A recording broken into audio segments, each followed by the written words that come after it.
বিসমিল্লাহির রহমানির রহিম। আজকে আমি রংপুর অনলাইন স্কুল থেকে ক্লাস নিচ্ছি। সবাইকে আমার উপস্থিত যারা ক্লাস দেখতেছে, আমাদের উপস্থিত ছাত্রছাত্রীবৃন্দ এবং শুভাকাঙ্ক্ষীবৃন্দ, আসসালামু আলাইকুম। আমি মোহাম্মদ আব্দুর রাজ্জাক রুবেল, সহকারী শিক্ষক গণিত, আলা শমসুদ্দিন উচ্চ বিদ্যালয়। আজকে আমি অষ্টম শ্রেণীর গণিত বিষয়ে প্যাটার্ন সম্পর্কে একটি ক্লাস নিব। তো প্রথমে প্যাটার্নে আমি দুটো জিনিস ব্যবহার করতে যাচ্ছি। এই যে আমি যে আজকে ক্লাসটা নিব, ক্লাস নেওয়ার একটা উপকরণ, একটা বই, একটা ডাস্টার, একটা আমার হোয়াইট বোর্ড মার্কারের কলম, এইটা একটা সেট। এই সেটটাকে আমরা বিভিন্নভাবে কী বলতে পারি, একটা জিনিসের একটা প্যাটার্ন, ছোট বড় একটা প্যাটার্ন বলতে পারি। তো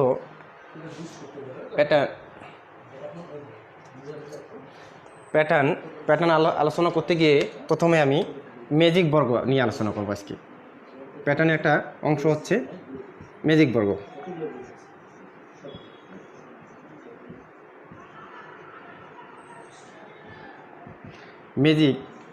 ম্যাজিক বর্গ বলতে মূলত যে জিনিসটা বোঝাচ্ছে যে একটা আমরা বিভিন্ন বর্গের ম্যাজিক সংখ্যা আছে। আমি এখানে একটা 3 ক্রমের ম্যাজিক বর্গ।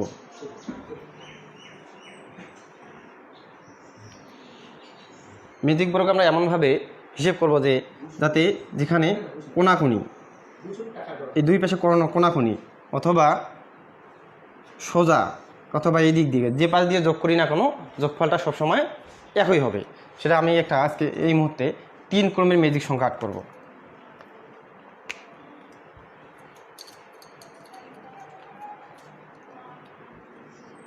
তিন ক্রমের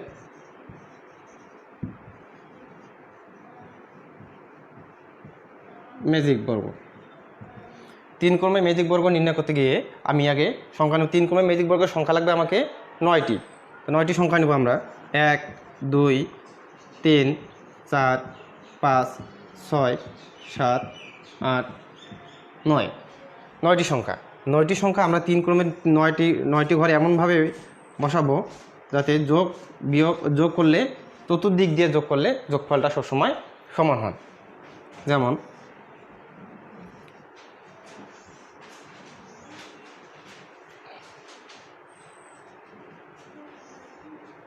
আমি এখানে 9টা সংখ্যা নিয়েছি। এই 9টা সংখ্যা আমি এখানে ম্যাজিক সংখ্যায় বসাবো।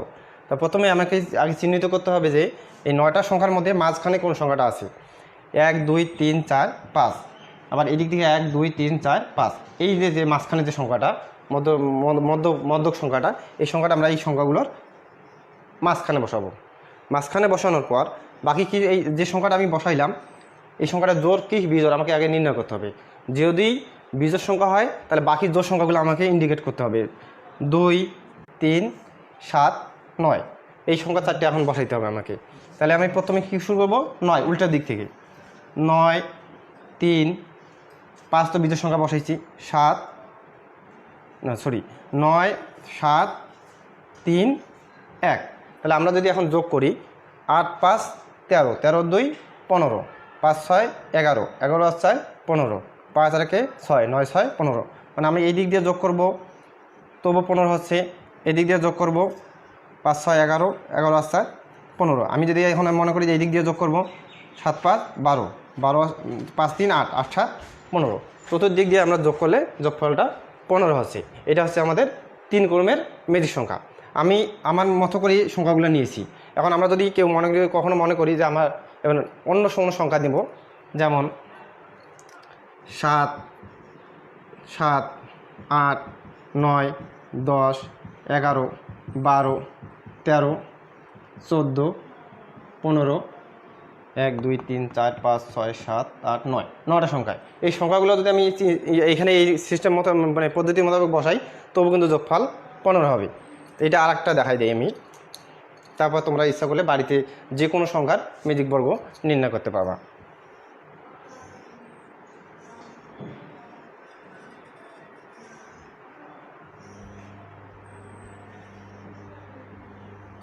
আবারও আমি আগে প্রথমে নির্ধারণ করব যে মধ্যক সংখ্যা কত। 1 2 3 4 5, এদিক দিয়ে পঞ্চম পদ 11, এদিক দিয়ে 1 2 3 4 5, পঞ্চম পদ 11। এই 11 সংখ্যাটা কি বসাবো আমরা, সবচেয়ে সব সংখ্যার মাঝখানে বসাবো। মাঝখানে বসানোর পর এখন এই মাঝখানের সংখ্যাটা জোড় কি বিজোড়, জোড় কি বিজোড়, যেহেতু মাঝখানের সংখ্যাটা আমাদের এখানে বিজোড়, তাহলে আমাকে জোড় সংখ্যাগুলি ইন্ডিকেট করতে হবে। 8, 10, 12, 14 এই কর্ণ বরাবর 8, 10, 12, 14 বসাইলাম। আর অবশিষ্ট সংখ্যা থাকলো কত? 8 বসাইছি, 10, 12, 14 আর অবশিষ্ট সংখ্যা আমার থাকলো 7, 9, 13, 15। এখন এখান থেকে শুরু করবো 7, 9, 13, 15। এখন আমি যদি এখানে যোগ করি, সরি একটু ভুল হয়ে গেছে, 15, 13, 9, 7। তাই আমরা যদি এখন যোগ করি 10 আর 15, 25, 25 আর 8, 33। এদিক দিয়ে যদি হিসাব করি 12 আর 11, 23, 23 আর 10, 33। এদিক যদি হিসাব করি 14, 11, 25, 25 আর 8, 33। এদিক দিয়ে যদি হিসাব করি 13, 11, 24, 24 আর 9, 33। এটা হচ্ছে আমাদের 3 ক্রমের ম্যাজিক বর্গ। তাহলে আমরা যে কোনো সংখ্যা এরকম করে বসাই 3 ক্রমের ম্যাজিক বর্গ করাইতে পারবো। এখন আমরা শিখব 4 ক্রমের ম্যাজিক বর্গ।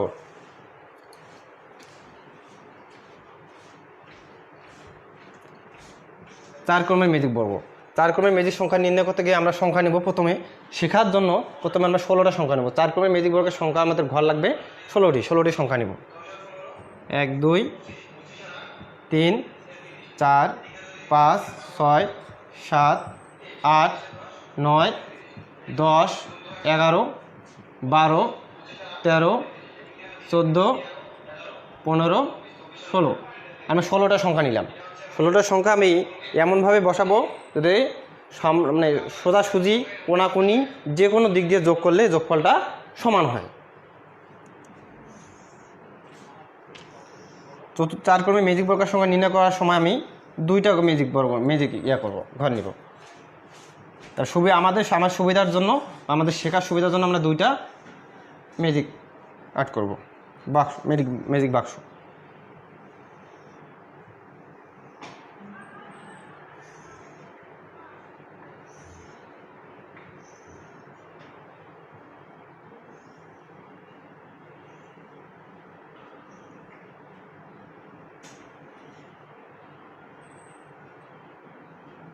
প্রথম ম্যাজিক বাক্সে আমরা প্রথমে 16টা সংখ্যা লিখব।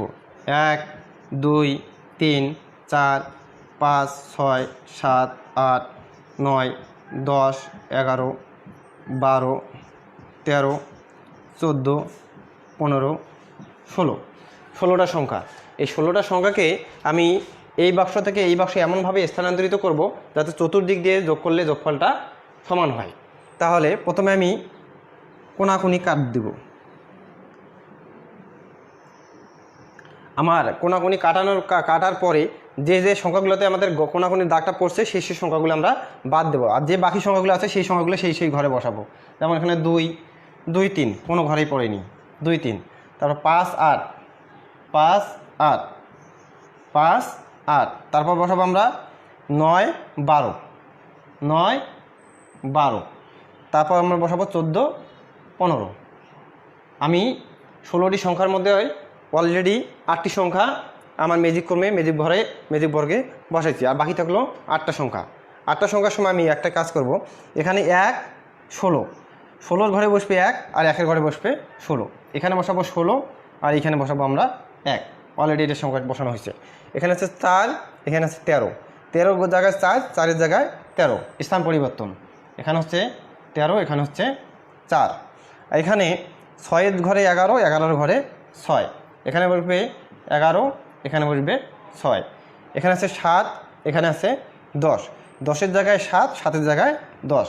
তাহলে এখানে বসতেছে আমার 10, এখানে বসতেছে আমার 7।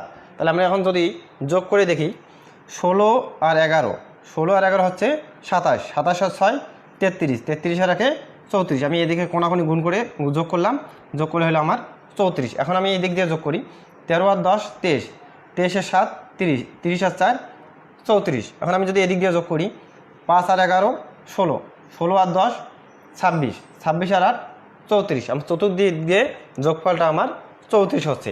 আমি যদি আবার এদিকে যোগ করি 16 আর 2 18, 18 আর 3 21, 21 আর 13 34।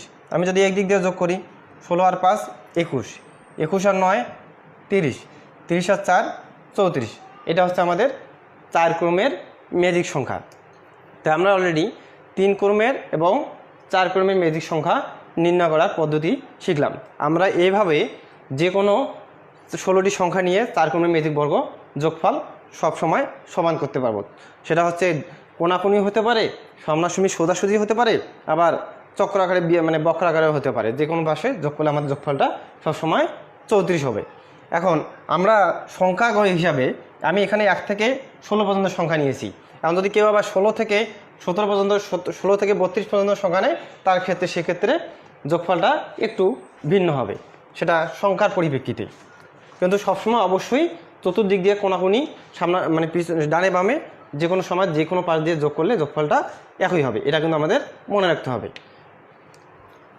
এখন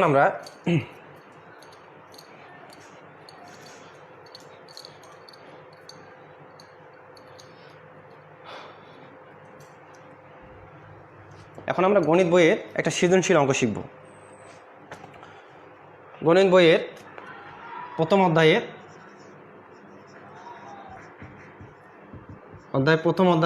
অনুশীলনীর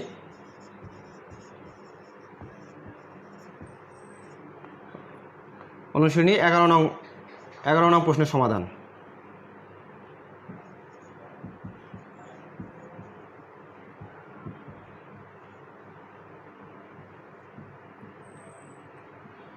প্রশ্নের সমাধান শিখব।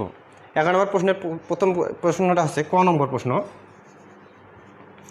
প্রশ্নটা হচ্ছে, আমি প্রশ্নটা আগে লিখি একটু, যারা সামনে বই নেই তারাও তাহলে অঙ্কটা করতে সুবিধা করতে পারবে।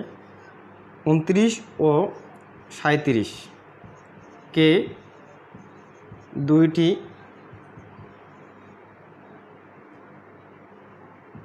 বর্গের সমষ্টি রূপে প্রকাশ। 29 এবং 37কে আমাদের কী করতে হবে? দুটি বর্গের সমষ্টি রূপে প্রকাশ করতে হবে। এটা আমাদের 1 নম্বর ক প্রশ্নের উত্তর। ক প্রশ্নে আমাদের নাম্বার বরাদ্দ থাকবে 2। এখানে এইটার জন্য 29-এর জন্য 1, 37-এর জন্য 1। আমরা যদি পৃথকভাবে যদি 29-এর উত্তরটা সঠিক করতে পারি, তাহলে আমরা প্রশ্নের উত্তর পাবো, আমরা সঠিক উত্তরের জন্য এটার জন্য পাবো 1 মার্ক। আর 37কে যদি আমরা দুটি বর্গের সমষ্টি রূপে প্রকাশ করতে পারি, এটার জন্য আমরা পাবো আর 1 মার্ক, 2 মার্ক। তো 29কে আমরা কীভাবে লিখতে পারি? আমরা রাফ করার সুবিধার্থে আগে 29কে আগে এরভাবে লিখতে পারি: 1 + 28, 2 + 27, 3 + 26, 4 + 25। এই 4 + 25 আমাদের এইরকম বর্গের সমষ্টি রূপে প্রকাশ করতে গেলে আমাদের কী জানতে হবে? প্রথমত পূর্ণবর্গ সংখ্যাগুলো জানতে হবে। যেমন পূর্ণবর্গ সংখ্যা হচ্ছে 1, তারপর 4, তারপর 9, 16, 25, এগুলো হচ্ছে পূর্ণবর্গ সংখ্যা। যেমন 4 একটা পূর্ণবর্গ সংখ্যা, 25 একটা পূর্ণবর্গ সংখ্যা। আমরা যদি এখানে লিখি 4 + 25, 4 আর 25 যোগ করলে কত হচ্ছে? 29। আর 4 মানে কি? 2-এর উপর স্কোয়ার। 25 মানে কি? 5-এর উপর স্কোয়ার। তাহলে 2-এর উপর স্কোয়ার দিলে 4, 5-এর উপর স্কোয়ার দিলে 25। 4 আর 25 আমাদের হচ্ছে 29। এই 29টাকে তাহলে 2-এর উপর স্কোয়ার আর 5-এর উপর স্কোয়ারটাকে বলা হচ্ছে দুইটি বর্গ। দুইটি বর্গের যোগফলটা হচ্ছে সমষ্টি। তাহলে আমরা 29কে কী করলাম? দুইটি বর্গের সমষ্টি রূপে প্রকাশ করলাম। এরপর আসলো 37 যখন আমরা করব, তখন পূর্বের মতো পুনরায় একটু রাফ করে নিব। অঙ্কে আমরা রাফ একটা পেজ ব্যবহার করতে পারি। 37কে কী করব? 1 + 36। আর আমাদের বেশি দূর যাওয়া লাগবে না, কারণ এই যে 36, 1 + 36, তাহলে আমি যদি 1-এর উপর স্কোয়ার ব্যবহার করি এবং 6-এর উপর স্কোয়ার ব্যবহার করি, তাহলে 1-এর উপর স্কোয়ার করলে 1, 6-এর উপর স্কোয়ার করলে 36। তাহলে 36 আর 1 হচ্ছে 37। তাহলে 29 এবং 37কে আমরা দুইটি বর্গের সমষ্টি রূপে প্রকাশ করলাম। এইটা সঠিক উত্তরের অ্যান্সার দিতে পারলে আমরা মার্ক পাবো 1, এটার অ্যান্সার দিতে পারলে আমরা মার্ক পাবো 1। 1 আর 1 2। তাহলে আমরা ক নাম্বার হচ্ছে জ্ঞানমূলক প্রশ্নের উত্তর। এটাকে আমরা যদি সঠিকভাবে এভাবে উত্তর দিতে পারি, তাহলে আমরা 2 মার্ক পাবো। তাহলে আমাদের এই অঙ্কটা এভাবে করতে গেলে আমাদের একটা জিনিস মনে রাখতে হবে, সেটা হচ্ছে পূর্ণবর্গ সংখ্যা। মানে পূর্ণবর্গ সংখ্যা বলতে বোঝাচ্ছে যেটার উপর বর্গমূল করলে সেই সংখ্যাটা আবার পূর্ণ একটা সংখ্যা পাওয়া যায়। যেমন 1-এর উপর বর্গমূল করলে 1, যদি আমরা 4-এর উপর বর্গমূল করি তাহলে আমাদের 2, যদি আমরা 9-এর উপর বর্গমূল করি তাহলে হচ্ছে 3। এগুলোকে এই জন্য বলা হচ্ছে পূর্ণবর্গ সংখ্যা। তাহলে আমাদের 1 থেকে 100 পর্যন্ত, মানে 10-20 পর্যন্ত পূর্ণবর্গ সংখ্যাগুলো জানতে হবে। যেমন কয়েকটা পূর্ণবর্গ সংখ্যা হচ্ছে পূর্ণবর্গ সংখ্যা হচ্ছে 1, 4, 9, 16, 25, 36, তারপর 49, তারপর 64, তারপর 81, তারপর 100। এরকম কয়েকটা পূর্ণবর্গ সংখ্যা যদি আমরা জানতে পারি তাহলে আমরা খুব সহজেই দুটি বর্গের সমষ্টি রূপে প্রকাশ করতে পারবো যে কোনো সংখ্যাকেই। পরবর্তী 4টি সংখ্যা 37-এর পরবর্তী 4টি সংখ্যা আমাদের নির্ণয় করতে হবে। তাহলে 37 যোগ 8, 37 আর 8 যোগ করলে আমাদের 45। আর তারপর সংখ্যা 45 যোগ 8, 45 আর 8 যোগ করলে হচ্ছে আমাদের 53, 53 আর 8 যোগ করলে আমাদের হচ্ছে 61, 61-র সাথে 8 যোগ করলে হচ্ছে আমাদের 69, 37-এর সাথে 8 যোগ করলে 45, 45-এর সাথে 8 যোগ করলে 53, 53-এর সাথে 8 যোগ করলে 61, 61-এর সাথে 8 যোগ করলে আমাদের 69। তাহলে অতএব পরবর্তী 4টি সংখ্যা 45, 53, 61, 69। এটা হচ্ছে আমাদের উত্তর। এটুকু আমরা যদি সঠিকভাবে উত্তরটা নিতে পারি তাহলে আমরা এই প্রশ্নটার উত্তরের জন্য পাবো আমরা 4 মার্ক। তাহলে আরেকবার আমি প্রথম থেকে রিপিট করি। তালিকার সংখ্যা দেওয়া আছে আমাদের 5, 13, 21, 29, 37। আমাদের কী করতে হবে? পাশাপাশি পদের পার্থক্য নির্ণয় করতে হবে। পার্থক্য নির্ণয় করতে গিয়ে প্রথমে দ্বিতীয় পদ বিয়োগ প্রথম পদ, দ্বিতীয় পদে আর প্রথম পদের পার্থক্য হচ্ছে 8, তৃতীয় পদ আর দ্বিতীয় পদের পার্থক্য হচ্ছে 8, চতুর্থ আর তৃতীয় পদের পার্থক্য হচ্ছে 8, পঞ্চম পদ আর চতুর্থ পদের পার্থক্য হচ্ছে 8। তাহলে প্রত্যেক পদের পাশাপাশি পদের পার্থক্য হচ্ছে 8। তাহলে অতএব পরবর্তী 4টি সংখ্যা নির্ণয় করতে হলে কী করতে হবে? পরের পদ্ধতির সংখ্যাগুলো থেকে 8 8 করে যোগ করতে হবে। এবং 37-এর সাথে 8 যোগ করলে আমাদের 45, 45-এর সাথে 8 যোগ করলে আমার 53, 53-এর সাথে 8 যোগ করলে আমার 61, 61 আর 8 যোগ করলে আমার 69। তাহলে অতএব পরবর্তী 4টি সংখ্যা হচ্ছে 45, 53, 61, 69। এটুকু সঠিকভাবে আমাদের উত্তর দিতে পারলে আমরা মার্ক পাবো 4 মার্ক। এখন আমি আসতেছি গ নাম্বার প্রশ্নটার উত্তরে।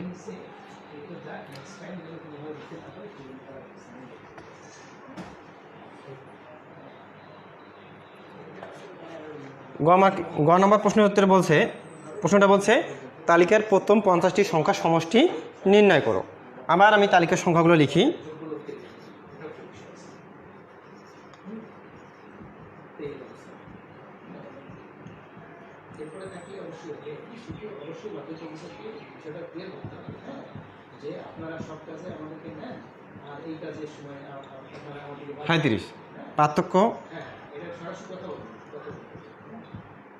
পার্থক্য নির্ণয় করতে হবে এখানে। তাহলে আগের মতো খ নম্বরের মতো 8, 8, 8। তাহলে আমাকে 50টি সংখ্যার সমষ্টি নির্ণয় করতে গেলে আমাদেরকে এখানে বীজগণিতীয় রাশি নির্ণয় করতে হবে। বীজগণিতীয় রাশি নির্ণয় করতে গেলে আমাকে লিখতে হবে প্রথমে প্রথম পদ সমান আমরা কত পাইছি? 5। আর আমরা সবসময় এখানে দেখছি পাশাপাশি পদের পার্থক্য হচ্ছে 8। তাহলে আমরা লিখবো অবশ্যই পাশাপাশি পদ যত পার্থক্য তত লিখবো। কত লিখলাম? 8। এই 8টা 5-এর চেয়ে ছোটো কি বড় আমাকে লক্ষ্য করতে হবে। তাহলে 8-এর চেয়ে 5টা ছোটো না বড়? অবশ্যই 8-এর চেয়ে 5টা হচ্ছে ছোটো। কত ছোটো? ছোটো হলে অবশ্যই কী হবে? ছোটো বা কম হলে অবশ্যই হবে বিয়োগ। যেহেতু 8-এর চেয়ে 5টা ছোটো বা কম সেহেতু আমরা লিখলাম বিয়োগ। এখন 8-এর চেয়ে 5টা কত ছোটো? 3 ছোটো। তাহলে আমাদের 3 বিয়োগ করতে হবে। 8 বিয়োগ 3 তাহলে কত হইল আমার 5। যেহেতু প্রথম পদ সেহেতু আমরা এখানে লিখবো 8 গুণন 1 বিয়োগ 3, মানে আমি 5টাকে আমার প্রয়োজন মোতাবেক সুন্দর করে সাজায় লিখছি। 8 থেকে 3 বিয়োগ করলেও 5 হয়, 8কে 8, 8কে 8, 8 থেকে 3 বিয়োগ করলেও 5 হয়। আমি বীজগণিতের রাশি নির্ণয় করতে গেলে আমাকে অবশ্যই এভাবে নির্ণয় করতে হবে। এখন আসি আমরা দ্বিতীয় পদ। দ্বিতীয় পদ হচ্ছে 13। তার আগের মতো করে আমরা লিখব 16 বিয়োগ 3। 16 কেমন করে হইল 8 গুণন 2 বিয়োগ 3। 16 থেকে 3 বিয়োগ করলে 13, 8 দুগুণ 16, 16 থেকে 3 বিয়োগ করলেও 13। তৃতীয় পদ হচ্ছে আমার 21। 21কে আমি কী লিখবো, একটা অবশ্যই 8-এর গুণিতক সংখ্যা লিখতে হবে, 24। 24 বিয়োগ 3। 24কে কী লিখতে পারি আমরা 8 গুণন 3 বিয়োগ 3। প্রত্যেক ক্ষেত্রে 8 থাকতেছে, যততম পদ তত গুণ থাকতেছে, তার সাথে বিয়োগ 3 থাকতেছে। তাহলে 21কে আমরা কী লিখলাম 24 বিয়োগ 3। 24 থেকে 3 বিয়োগ করলে কত হয় 21। 3 আসতে 24, 24 থেকে 3 বিয়োগ করলে এখানেও 21। তাহলে আমরা আমাদের প্রয়োজন মতো জিনিসগুলো পদগুলো সুন্দর করে সাজায় লিখতেছি। তারপর চতুর্থ পদ হচ্ছে 29। 29 কী লিখো 32 বিয়োগ 3। 32কে 3 দ্বারা বিয়োগ করলে হয় 29। তাহলে 8-এর গুণিতক আকারে লিখি 8 গুণন 4 বিয়োগ 3।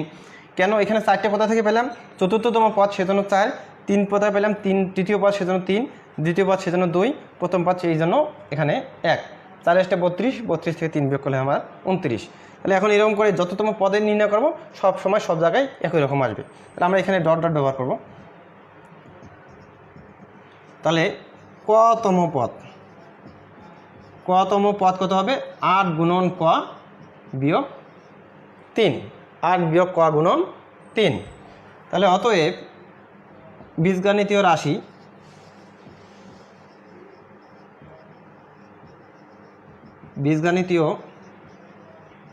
রাশি 8 ক বিয়োগ 3।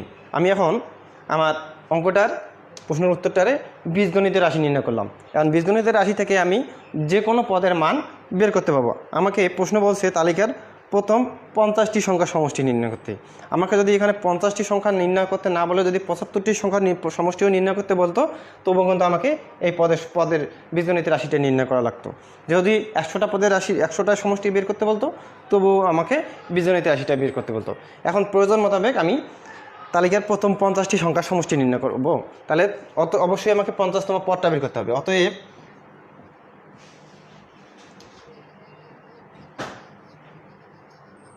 তালিকার 50তম পদ 8 গুণন 50 বিয়োগ 3। 8 50-এ 400 বিয়োগ 3, তার মানে 397। এখন আমাকে প্রয়োজনের তাগিদে এটা মুছে দেওয়া লাগতেছে।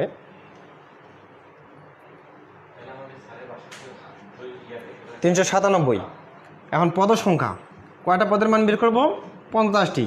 পদ সংখ্যা হচ্ছে 50। এখন আমি নির্ণয় করব 50টি পদের সমষ্টি। সুস্থ থাকো এই কামনায়। ধন্যবাদ সবাইকে।